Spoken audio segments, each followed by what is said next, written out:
एधि वेदस्य आनिस्थ श्रुतं मे मा प्रहासि रनेनाधीतेनाहो रात्रां संदधामि ऋतं वदिष्यामि सत्यं वदिष्यामि तन्मामवतु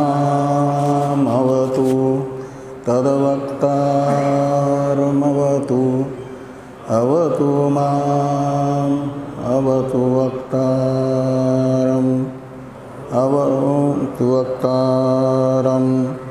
ॐ शान्ति शान्ति शान्तिः। शङ्करं शङ्कराचार्यं केशवं बादरायणं सूत्रभाष्यकृतो वन्दे भगवन्तौ पुनः पुनः। ईश्वरो गुरुरात्मेति मूर्तिभेदविभागिने व्योमवद्व्याप्तदेहाय दक्षिणामूर्तये नमः। ॐ शान्ति शान्ति शान्तिः।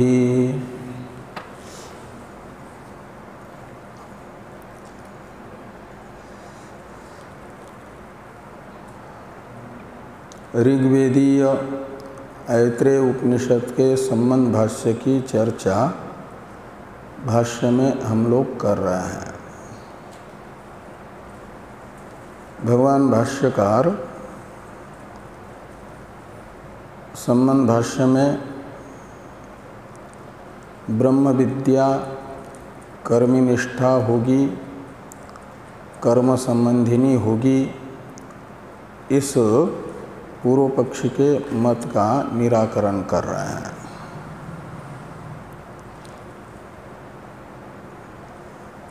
जो अहम ब्रह्मास्मि साक्षात्कारवान विद्वान है, उसे कर्तृत्व अभिमान न होने से और इदम में कर्तव्यम ऐसा अभिमान भी न होने से वह कर्मी नहीं कहलाएगा और तन्निष्ठा ब्रह्म विद्या कर्म संबंधिनी नहीं कहलाएगी। इसे शुरू में बताया गया। फिर कहते हैं विद्वान तो अकर्मी है तथा विद्या अकर्म संबंधी हैं, ये निश्चित हुआ ही। जो अज्ञानी हैं उनके अवान्तर तीन प्रकार हैं।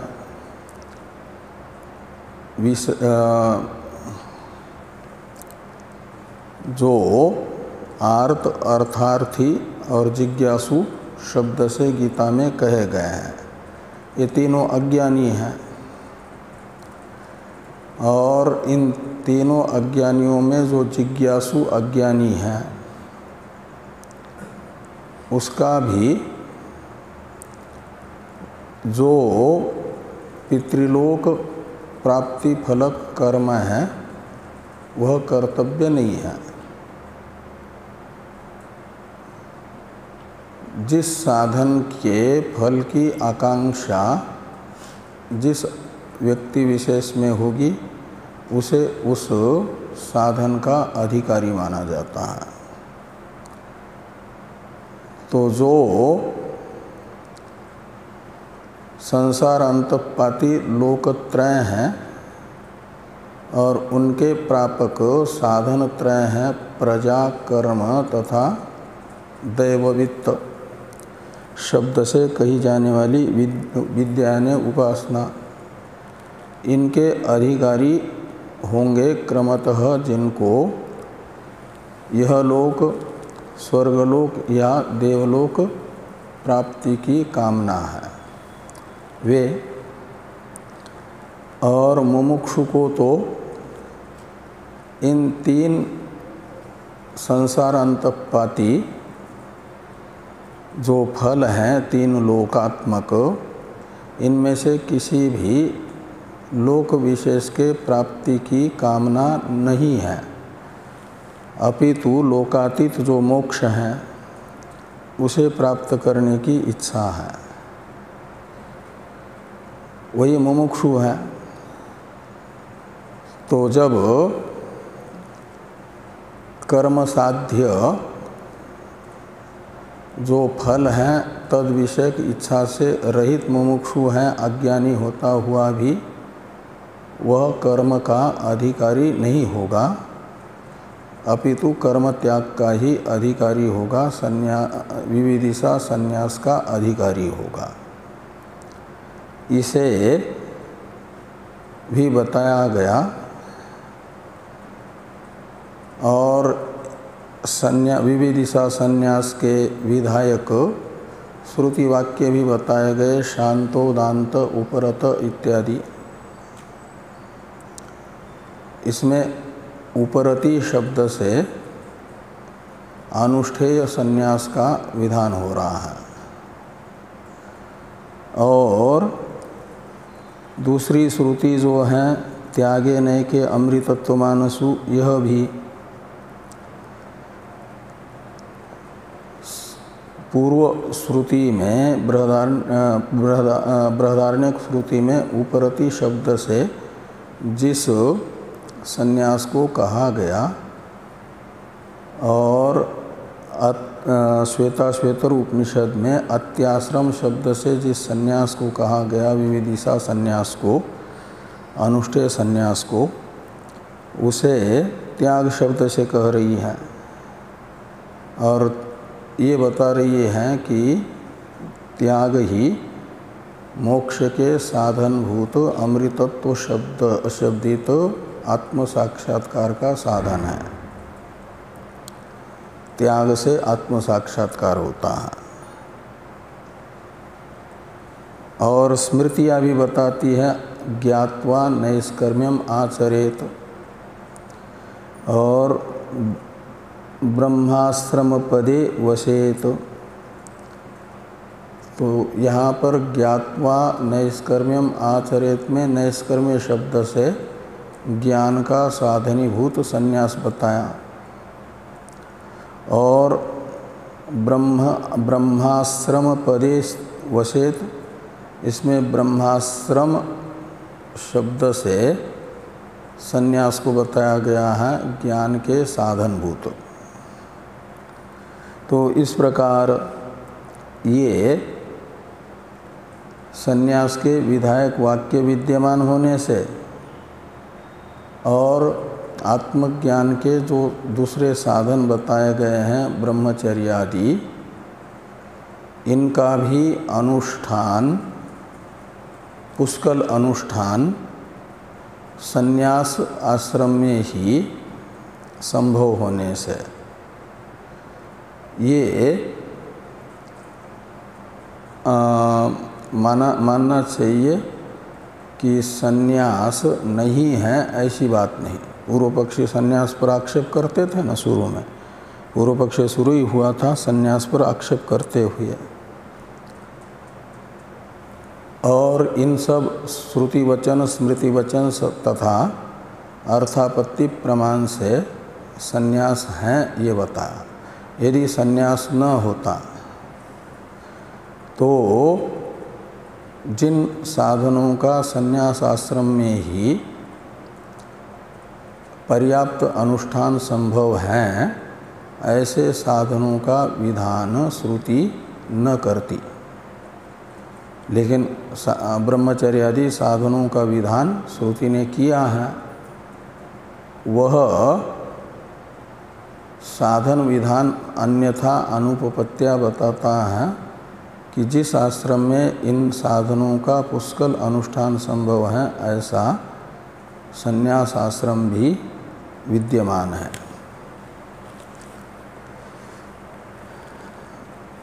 और इस प्रकार पुष्कल साधन ही अपने साध्य को सिद्ध करने में समर्थ हैं।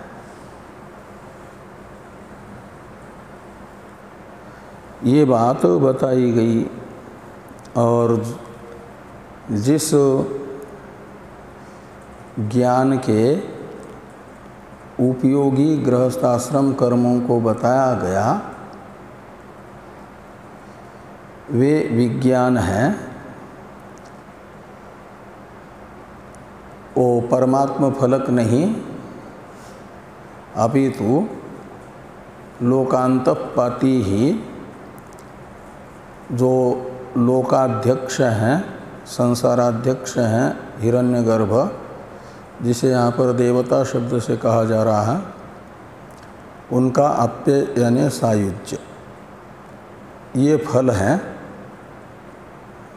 जो कर्म समुचित की जाने वाली उपासना उसका। ये बात पूर्व में बताई गई और इसे बताने के बाद फिर प्रारंभ हुआ उपनिषद भाग। और यह यदि कर्माधिकारी ही होगा तो फिर देवता अप्य रूप फल बता करके जो उपसंहार किया गया पूर्व ग्रंथ का वह उपसंहार अनुपन्न होगा। ये सब बात बताई गई। अब भाष्य में यदि कर्मिण एव परमात्म विज्ञानम अभविष्यत इत्यादि वाक्य हैं, एक शंका का अनुवाद पूर्वक निराकरण करने वाला। तो पहले शंका बताई जा रही है इस वाक्य से, फिर न तद विरोधी आत्मवस्तु विषयत्वात् आत्मविद्याया, इससे निराकरण होगा। तो यदि कर्मिणः इत्यादि का अवतरण देखिए टीका में, ननु पूर्वोक्तम एव परमात्म ज्ञानम तच्च कर्म संबंधेव इति आशंक्य तस्य संसार फलकत्वेन उपसंहारात् परमात्म ज्ञानस्य च मुक्ति फलकत्वात् न तत्परमात्म ज्ञानम इत्याह यदि कर्मिण एव इति। तो पूर्व पक्षी कहते हैं कि शंका है, ननु का अर्थ है शंका। क्या शंका है? कहते ये कि पूर्वोक्तम एव परमात्म ज्ञानम, तो पूर्वोक्तम यानी पूर्व ग्रंथ से कर्मी के लिए बताया गया जो विज्ञान है उसी को परमात्म विषयक ज्ञान मान लिया जाए। जिस परमात्म विषयक ज्ञान की चर्चा आप कर रहे हो और बता रहे हो उसका मुख्य अधिकारी सन्यासी हैं करके, लेकिन पूर्व में जो कर्म के साथ होने वाला आत्मज्ञान बताया गया है उस आत्मज्ञान को ही परमात्म विषयक ज्ञान मान लिया जाए, यानी सगुण ब्रह्म विद्या को ही, उपासना को ही परमात्म विषयक ज्ञान मान लो। और तच्च कर्म संबंधी एव, और वह कर्म के साथ अनुष्ठेय होने से कर्म संबंधी कहलाएगा। पूर्वोक्त विज्ञान यानी पूर्वोक्त विज्ञान है उपासना, और वो वही परमात्म विषयक ज्ञान है, उससे अलग कोई निर्विशेष परमात्म विषयक ज्ञान नहीं कहलाता। इति आशंक्य, इस प्रकार की आशंका का अनुवाद करके पूर्व पक्षी के फिर निराकरण जिस अभिप्राय से किया जा रहा है वह सिद्धांति का अभिप्राय बताते हैं टीकाकार कि तस्य संसार फलकत्वेन उपसंहारात् परमात्म ज्ञानस्य च मुक्ति फलकत्वात् न परमात्म ज्ञानम इत्याह। तो तस्य यानी पूर्वोक्त विज्ञानस्य, तस्य शब्द से लेना पूर्वोक्त विज्ञान, और उसका फल क्या बताया गया? देवता अप्य, देवताप्य यानी सायुज्य। तो ये सायुज्य भी संसारांतपाती ही है, इसलिए कहते हैं तस्य यानी पूर्वोक्त विज्ञानस्य संसार फलकत्वेन, तो संसारांतपाती ही फल वाला पूर्वोक्त विज्ञान होने से फलकत्वेन उपसंहारात् परमात्म ज्ञानस्य च मुक्ति फलकत्वात्। और परमात्म विज्ञान कैसा है? मुक्ति रूपी फल का साधन है, तो इसलिए कहते हैं परमात्म ज्ञानस्य च मुक्ति फलकत्वात् न तत्परमात्म ज्ञानम इत्याह। तो यह परमात्म ज्ञान नहीं कहलाएगा। न तत्परमात्म ज्ञानम, इस अभिप्राय से आगे कहते हैं कि यदि कर्मिण एव, तो तत्शब्द से भी पूर्वोक्त विज्ञान को लेना, न तत्परमार्थ विज्ञानम में परमात्मा, तो तत् यानी पूर्वोक्तम विज्ञानम परमात्म ज्ञानम न, ये प्रतिज्ञा है। क्यों? तो मुक्ति फलकत्वात्, परमात्मा का ज्ञान तो मुक्ति रूप फल वाला है, परमात्म ज्ञान का फल मोक्ष है, और पूर्वोक्त ज्ञान का फल तो संसार बताया गया है। इसलिए संसार फलक ज्ञान को परमात्म विषयक ज्ञान नहीं कहा जाएगा। इस अभिप्राय से पूर्व पक्ष की शंका का अनुवाद करके निराकरण किया जा रहा है। यदि कर्मिण एव परमात्म विज्ञानम अभविष्यत् संसार विषयस्यैव फलस्य उपसंहारो नोपपत्स्यते, नोपापत्स्यत, नोपापत्स्यत, ये हैं वो लिंग लकार का रूप। एक लिट के तरह लिंग लकार भी होता है ना,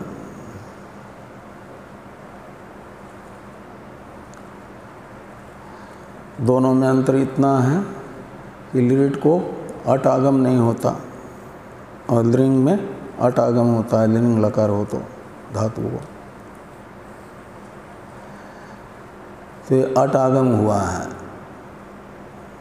और दोनों में भी, दोनों में यानी परमात्म विज्ञानम अभविष्यत, यहाँ पर भी ये भी लिंग लकार का रूप है। तो ये कहते हैं यदि कर्मी को ही परमात्म विज्ञान होता, यानी कर्मी अधिकारिक ही परमात्म विज्ञान होता, तो संसार विषयस्यैव फलस्य उपसंहारो न उपापत्स्यते, उपापत्स्यत, ये भी लिंग लकार है, न और उपापत्स्यत, उप उपसर्ग हैं और पद धातु हैं, उससे लिंग होने के बाद वो श आदि हो करके शतासी लृलूटों से, लृ कहने से लृट और लृंग दोनों लेना है ना, और अट आगम हुआ तो बन जाता है उप उपसर्ग का अकार उत्तरवर्ती आकार और अट का आकार दोनों में अकस्वर्ण से दीर्घ होकर के बन जाता है उपापत्स्यत का अर्थ है उपपन्न नहीं होगा, न उपापत्स्यत का अर्थ होगा। यदि कर्मी अधिकारिक ही परमात्म विज्ञान को मानेंगे तो कर्मी अधिकारिक आत्मविज्ञान का संसार अंतःपाती देवताप्य रूप जो फल बताया गया है उपसंहार में, वह उपसंहार अनुपपन्न होगा, न उपापत्स्यत का अर्थ हो जाएगा युक्ति से सिद्ध नहीं होगा, अयुक्त माना जाएगा, अनुचित माना जाएगा। लेकिन वेद में कर्मी अधिकारी को आत्मविज्ञान का फल संसार ही बता करके उपसंहार हुआ है पूर्व में। उस उपसंहार से ये निश्चित होता है कि पूर्व में बताया गया जो कर्म सहकृत आत्मविज्ञान है, कर्म के साथ अनुष्ठेय जो आत्मविज्ञान है, वह परमात्म विज्ञान नहीं है, अपितु हिरण्यगर्भ विषयक आत्मविज्ञान है, उपासना है। हिरण्यगर्भ की अहंग्र उपासना के साथ तो कर्म किया जा सकता है। आगे हैं थोड़ा टीका में इसका अर्थ। कर्मिनिष्ठत्वेन उक्त ज्ञानम एव परमात्म ज्ञानम चेत इत्यर्थ। ये शंका ग्रंथ का ये अर्थ निकलेगा कि कर्मी निष्ठत्वेन उक्त ज्ञानम एव परमात्म ज्ञानम, तो कर्मी अधिकारी को जो पूर्व में बताया गया विज्ञान है, यानी उपासना है, सगुण ब्रह्म विद्या है, वही परमात्म विज्ञान है। ऐसा यदि पूर्व पक्षी कहना चाहेंगे तो इसका निराकरण करने के लिए भाष्यकार भगवान ने कहा कि न तद विरोधी आत्मवस्तु विषयत्वात् इत्यादि। इसे देखिए अब भाष्य में कि न यानी ये कहना उचित नहीं है, कर्मी आधिकारिक विज्ञान ही परमात्म विज्ञान है, ऐसा कहना उचित नहीं है। क्यों उचित नहीं है? तो कहते इसलिए कि आत्मविद्यायाः तद विरोधी आत्मवस्तु विषयत्वात्। तो जो आत्मविद्या है यानी परमात्म विज्ञान है, वह परमात्म विज्ञान तद विरोधी आत्मवस्तु विषयक है। इसमें तत् शब्द से अच्छा बीच में वो अंग फलम ये छूट गया। उपापत्स्य तो यहाँ तक देखा था ना हम लोगों ने। अंग फलम तद इति चेत, इसकी अलग से अवतरण टीका है, इसे देखिए कि परमात्म ज्ञान अंगभूत पृथ्वी अग्न्यादि देवता ज्ञानस्य तत्संसार फलम न अंगिनः परमात्म ज्ञानस्य इति न तस्य मुक्तिफलत्व विरोध इति शंकते अंगेति। ये अंगफलम तत् इतने का अवतरण है परमात्मा से लेकर के शंकते तक। और जिस अवतरण भाष्य का टीकाकार ने अवतरण लिखा, जिस भाष्य का अवतरण लिखा है टीकाकार ने, उस भाष्य में तो 2 पद है, अंगफलम तद इतना ही, इति चेत तो अनुवाद के साथ जाएगा। इन 2 पदों का अवतरण है परमात्म ज्ञान से लेकर के मुक्ति फलत्व विरोध इति शंकते, यहाँ तक। तो इसे देखिए टीका वाक्य को कि परमात्म ज्ञान अंगभूत पृथ्वी अग्न्यादि देवता ज्ञानस्य तत्संसार फलम नांगिनः परमात्म ज्ञानस्य इति न तस्य मुक्तिफलत्व विरोध इति शंकते। तो परमात्म ज्ञान अंगभूत पृथ्वी अग्न्यादि देवता ज्ञानस्य तत्संसार फलम न अंगिनः परमात्म ज्ञानस्य इति।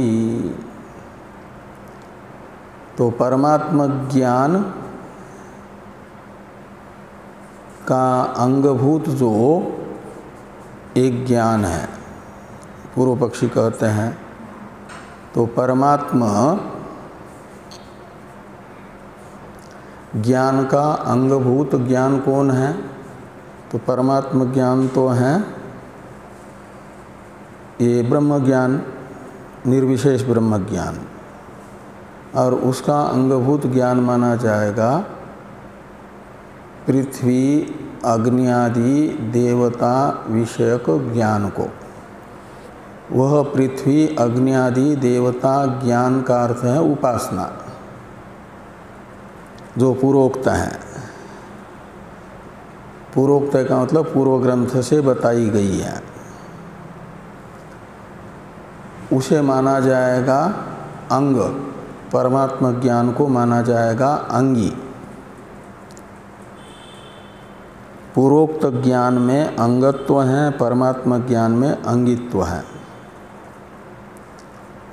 और ये जो अंगांगी भाव है इन दोनों का, इनमें से जो देवता अप्य रूप फल बताया गया है उपसंहार में, वह अंगी का फल नहीं बताया गया। अब अंगी है परमात्मा ज्ञान, उसका फल देवता अप्य नहीं है,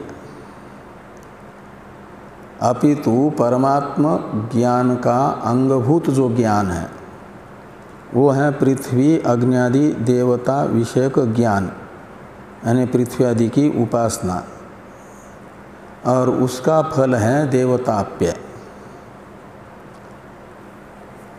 तो परमात्म ज्ञान का अंगभूत जो पृथ्वी अग्नि आदि देवता ज्ञान है, तत्फलम तत्संसार फलम, वह अंग ज्ञान यानी अंग उपासना जो है वह संसार फलक है। न अंगिनः परमात्म ज्ञानस्य, तो संसार रूप जो फल है वह अंगीभूत जो परमात्म ज्ञान है उसका फल नहीं है। तो अंगिनः परमात्म ज्ञानस्य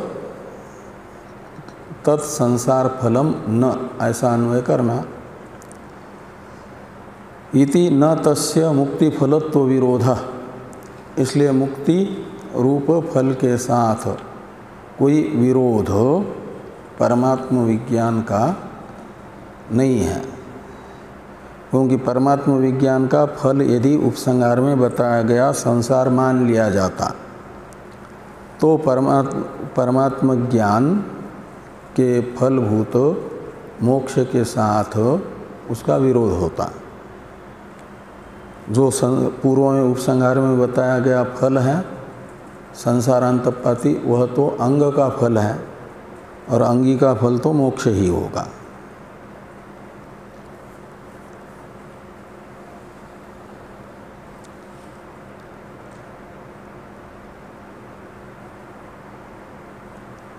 इस अभिप्राय से लिखते हैं अंग फलम तत् इति चेत। तो तत् यानी देवता अप्य लक्षण संसार,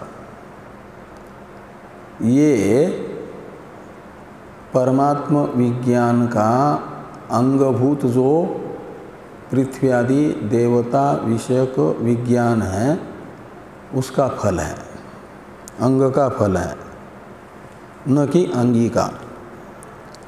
इस प्रकार की शंका यदि पूर्व पक्षी करते हैं तो पूर्व पक्ष की इस शंका का निराकरण न तद विरोधी आत्मवस्तु विषयत्वात् इत्यादि से किया जा रहा है।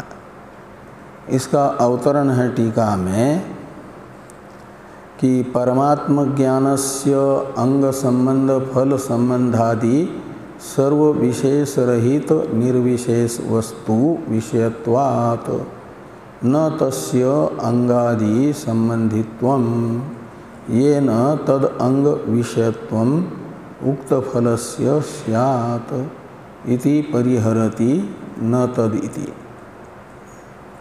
तो ये कहते हैं कि परमात्म ज्ञानस्य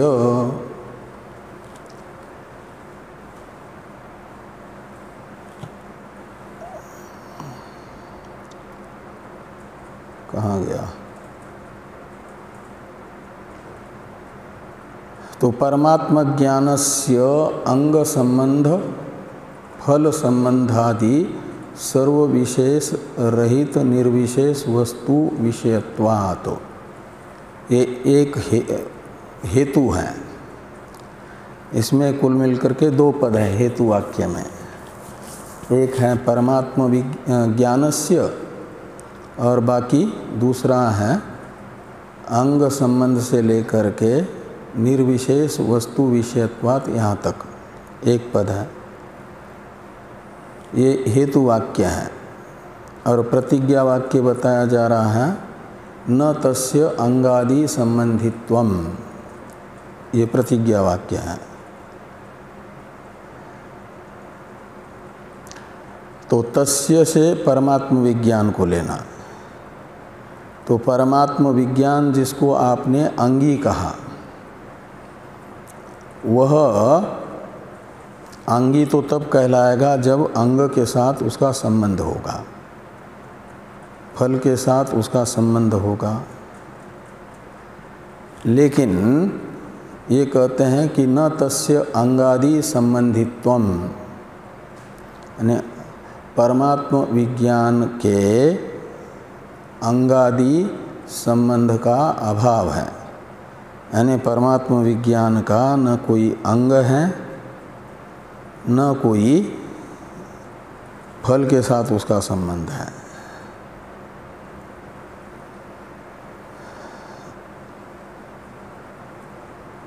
तो तस्य अंगादि संबंधित्वम न, ये हो गया प्रतिज्ञा वाक्य। अंगादि संबंध क्यों नहीं है परमात्मा विज्ञान में?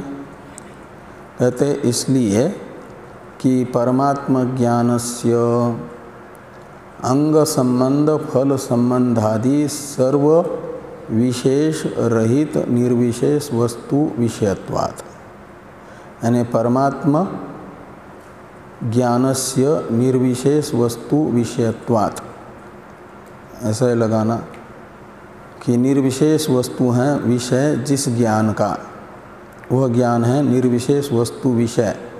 उसमें एक धर्म रहेगा निर्विशेष वस्तु विषयत्व, और उस निर्विशेष वस्तु का एक विशेषण है अंग संबंध फल संबंधादि सर्व विशेष रहित, वो निर्विशेष वस्तु का विशेषण है। ऐसी निर्विशेष वस्तु इस अंग संबंध फल संबंधादि सर्व विशेष रहित जो निर्विशेष वस्तु है तद विषयक है परमात्मा ज्ञान। तो अंग संबंध का मतलब हुआ वो जो उपासनादि हैं, ये तो विक्षेप नामक दोष का निवर्तन करके निष्काम भाव से अनुष्ठित उपासनाएं देवतादि की चित्तगत विक्षेप नामक दोष को हटाती है, यानी ज्ञान उत्पन्न होने योग्य बनाती है चित्त को।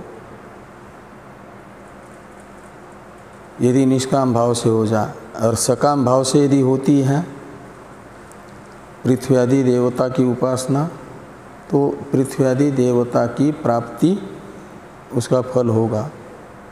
और परमात्मा विज्ञान का फल तो है मोक्ष, तो परमात्मा विज्ञान का वो साधन कैसी बनेगी? जो देवता अप्य की साधन भूता उपासना हुई पृथ्वी आदि की, वह परमात्मा विज्ञान का अंग यानी साधन नहीं बनेगी।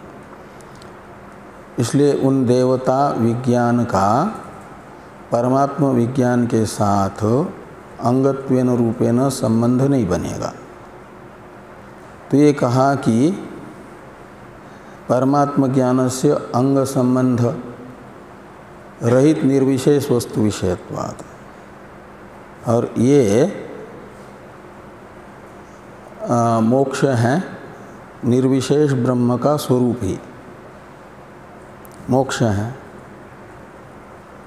तो उसके साथ इन उपासनाओं का साध्य साधन भाव रूप संबंध नहीं बनेगा। ज्ञान में कोई, परमात्मा ज्ञान में ये उपासनाएं कोई सहयोग नहीं करेगी फल प्राप्ति में। परमात्मा विज्ञान के साथ मिल करके निर्विशेष आत्म वस्तु की उपलब्धि कराने में इनका कोई उपयोग नहीं है। अकेला परमात्मा विषयक विज्ञान ही आवरण भंग करके निर्विशेष वस्तु की उपलब्धि कराता है, मोक्ष दिलाता है। इसलिए ये कहा जा रहा है कि ये जो अंगभूत उपासनाएं हैं, उस अंगभूत उपासनाओं के साथ जिसका कोई संबंध नहीं है, ऐसी जो वस्तु हैं निर्विशेष परमात्मा, और एक विशेषण हुआ फल संबंधादि सर्व विशेष रहित। तो फल संबंध भी एक विशेष है और उसका भी परमात्मा के साथ, यानी परमात्मा विज्ञान का विषयभूत जो वस्तु है उसके साथ संबंध नहीं है फल का भी। फल क्या है? अज्ञान की निवृत्ति। तो अज्ञान निवृत्ति रूप फल माना जाएगा। अज्ञान यदि वास्तविक परमात्मा में हो तो उस अज्ञान की निवृत्ति रूप प्रयोजन से संबंध परमात्मा का बनेगा। लेकिन परमात्मा तो नित्य मुक्त है ना, वो स्वयं मुक्ति स्वरूप है, मोक्ष ही है। ब्रह्म भावश्च मोक्ष भगवान भाष्यकार कहते हैं। तो जो स्वयं मोक्ष है उसका मोक्ष के साथ क्या संबंध होना है? संबंध दो में बनता है, एक में नहीं। तो ये जो परमात्मा है वह स्वयं मोक्ष है, इसलिए उसका फल के साथ कोई संबंध नहीं बनेगा। तो फल संबंध रहित भी निर्विशेष वस्तु हैं परमात्मा, और तद विषयक है परमात्मा ज्ञान। और आदि शब्द से जो अन्नमयादि कोशगत विशेष है, स्थूलत्व आदि, उन उपाधिगत स्थूलत्वादि विशेषताओं से भी रहित, ये समझना आदि संबंध रहित शब्द से। तो स्थूलत्वादि विशेषताओं के साथ भी जिस निर्विशेष वस्तु का कोई संबंध नहीं है, ऐसी निर्विशेष वस्तु विषयक परमात्मा विज्ञान है। इसलिए उसका कोई अंगभूत विज्ञान नहीं होगा, जिसका फल आप देवताप्य को मानोगे और अंगी रूपी परमात्म विज्ञान का फल मोक्ष मानोगे। ये तो तब होगा जब अंगांगी भाव बने। पूर्वोक्त पृथ्वी आदि देवता की उपासना तथा परमात्म विज्ञान में अंगांगी भाव संबंध सिद्ध होगा तो अंग का फल संसार और अंगी का फल मोक्ष ये कहा जा सकता है, लेकिन ऐसा है नहीं। इसलिए कहा कि न तस्य अंगादि संबंधित्वम ये न तद अंग विषयत्वम उक्त फलस्य स्यात्। उक्त फलस्य से लेना जो देवता अप्य रूप संसार आत्मक फल बताया, उस संसारात्मक फल को उक्त फल शब्द से लेना। इस फल का संबंध तद अंग के साथ हो जाए ऐसा नहीं होगा। ये न तद अंग विषयत्वम उक्त फलस्य स्यात् का मतलब परमात्म विज्ञान के अंग का फल ये संसार है, उक्त फल है, ऐसा कहा जा सकता है तब यदि पहले अंगांगी भाव बने। तो अंगांगी भाव ही न बनने से ये संसार अंग फल है और मोक्ष अंगी फल है, ये नहीं कहना बनेगा। इस अभिप्राय से ये समाधान भाष्य आ रहा है कि न तद विरोधी आत्मवस्तु विषयत्वात् आत्मविद्याया। तो आत्मविद्या ने निर्विशेष परमात्म बोध, वह कैसी है आत्मविद्या? तो तद विरोधी आत्मवस्तु विषयत्वात्। तो तद विरोधी में तत्शब्द से लीजिए अंगादि संबंध रहित जो आत्मवस्तु है, तद विरोधी का अर्थ निकला इनसे रहित, अंगांगी क्या नाम, अंग फलादि के संबंध से रहित निर्विशेष वस्तु विषयक ये परमात्म विद्या होने के कारण अंग फल मोक्ष है, क्या नाम, संसार है, और परमात्म विज्ञान रूपी अंगी का फल मोक्ष है, ये नहीं कह सकते। ये सूत्र रूप से कहा। इसी का विस्तार है निराकृत सर्व इत्यादि से। इसका अवतरण है टीका में कि तदेव स्पष्टयति निराकृत इत्यादि ना। भगवान भाष्यकार निराकृत सर्व विशेष इत्यादि वाक्य से इसी सूत्र के अर्थ को स्पष्ट करते हैं कि निराकृत सर्व विशेष आत्मवस्तु विषयत्वं विज्ञानस्य न प्राप्नोति तच्च अनिष्टम। अच्छा, ये छूट गया। निराकृत सर्वनाम रूप कर्म परमार्थ आत्मवस्तु विषयम ज्ञानम अमृतत्व साधनम। ये एक वाक्य है, दोनों में निराकृत आ गया न पंक्ति में, इसलिए ऊपर नीचे हो गया। तो निराकृत सर्व ज्ञान सर्व नाम रूप कर्म परमार्थ आत्मवस्तु विषयम ज्ञानम अमृतत्व साधनम यानी मोक्ष साधनम। मोक्ष रूपी फल वाला ज्ञान कौन सा है? तो आत्मवस्तु, परमार्थ आत्मवस्तु विषय ज्ञान। और परमार्थ आत्मवस्तु वस्तु कैसी है? तो उसके लिए कहा गया कि निराकृत सर्वनाम रूप कर्म, यानी नाम रूप तथा क्रिया, इन सब का जहाँ पर स्वतः ही अभाव है, ऐसी आत्मवस्तु है परमार्थ आत्मवस्तु, जहाँ पर जिसका न कोई नाम है, यानी किसी भी शब्द के अभिधा शक्ति का जो विषय नहीं है, यद वाचा अनभ्युदितम येन वाग अभ्युद्यते, ये मंत्र कहता है कि शब्द के शक्ति संबंध का अविषय अनभिधेय है, वो अवाच्य है। तो इसलिए वहाँ पर नाम यानी शब्द का निराकरण है। शब्द नाम से लेना नाम विषयत्व यानी वाच्यत्व, रूप विशेषता निराकृत है जिसमें स्वतः ही, और रूप शब्द से लेना वाच्यार्थ को। तो जो न तो किसी शब्द का वाच्य है, यानी वहाँ अभिधान अभिधेय भाव नहीं है। ये वाच्य बनेगा तो वाचक भी रहेगा, तो वाच्य वाचक भाव से रहित है। वाच्य वाचक भाव संबंध रहित हैं,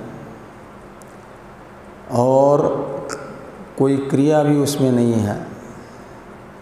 इसलिए निराकृत कर्म, तो कर्म रहित भी जो आत्मवस्तु है तद विषयक माना जाएगा इस मोक्ष फलक ज्ञान को।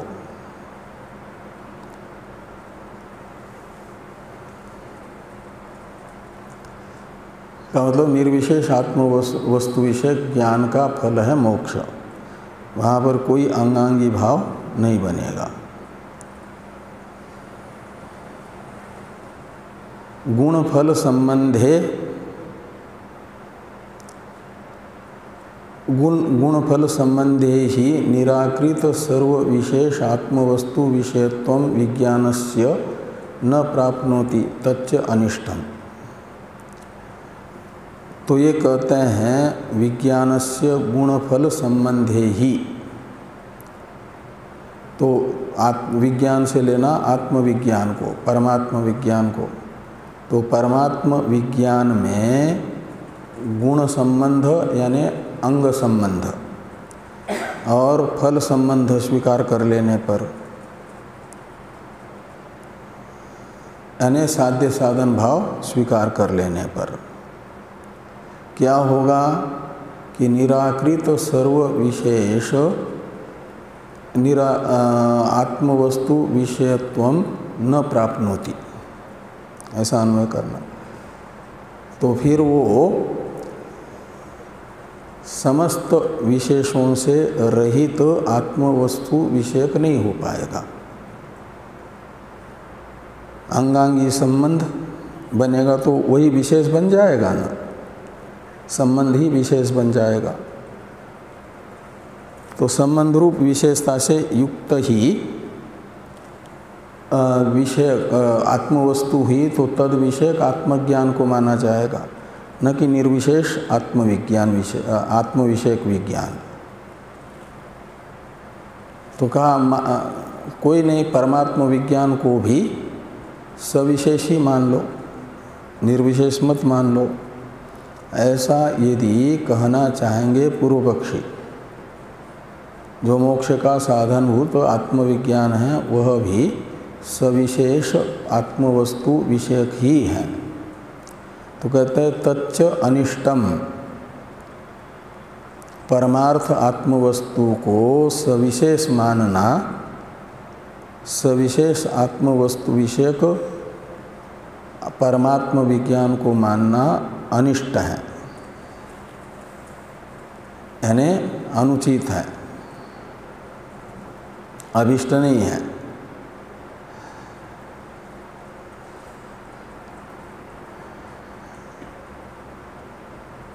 थोड़ी टीका है, टीका को देखिए।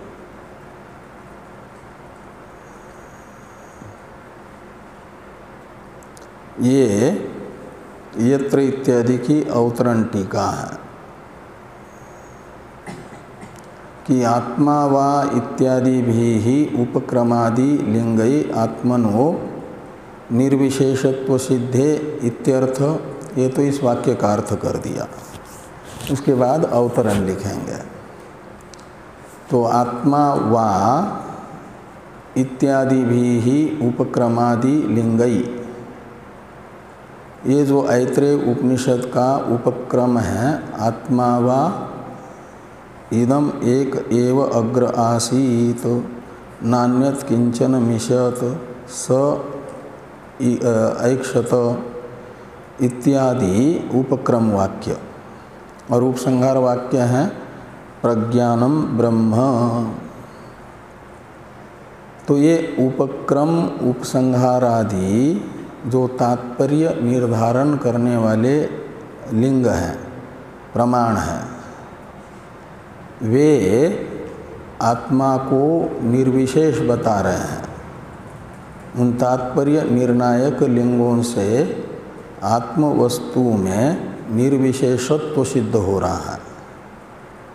तो निर्विशेषत्व सिद्धे पंचमी है, सिद्धि शब्द का पंचमी का एक वचन, निर्विशेषत्व सिद्धे।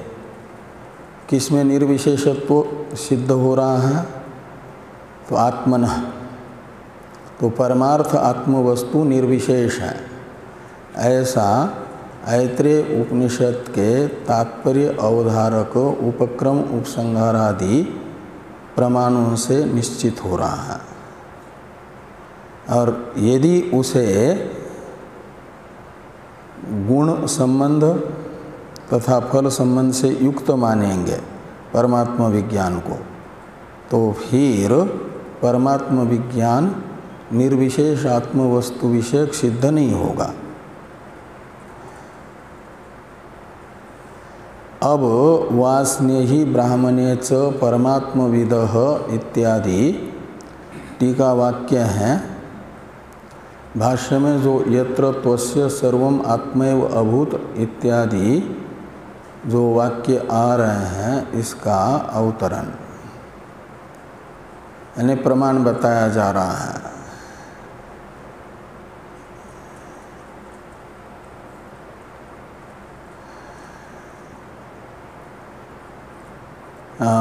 इसकी चर्चा हम लोग करते हैं कल। अभी तो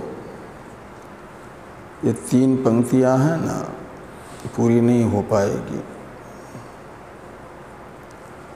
ओम वाङ्मे मनसि प्रतिष्ठिता मनो मे वाचि प्रतिष्ठितम् आविरावीर्म एधि वेदस्य म आनिस्थ श्रुतं मे मा प्रहासि रनेनाधीतेनाहो रात्रां संदधामि ऋतं वदिष्यामि सत्यं वदिष्यामि तन्मामवतु तद्वक्तारमवतु अवतु माम् अवतु वक्तारम् अवतु वक्तारम्।